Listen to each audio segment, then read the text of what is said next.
You ask Tiger to solve. This deals with linear equations with one unknown.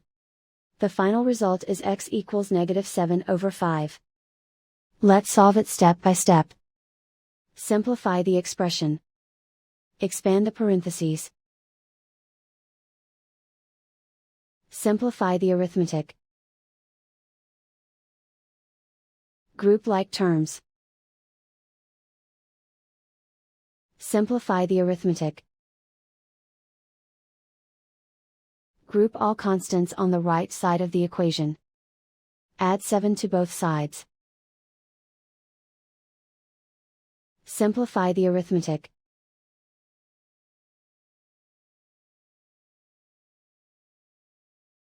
Isolate the x. Divide both sides by -5. Cancel out the negatives. Simplify the fraction. Move the negative sign from the denominator to the numerator. And so the final result is x equals -7/5.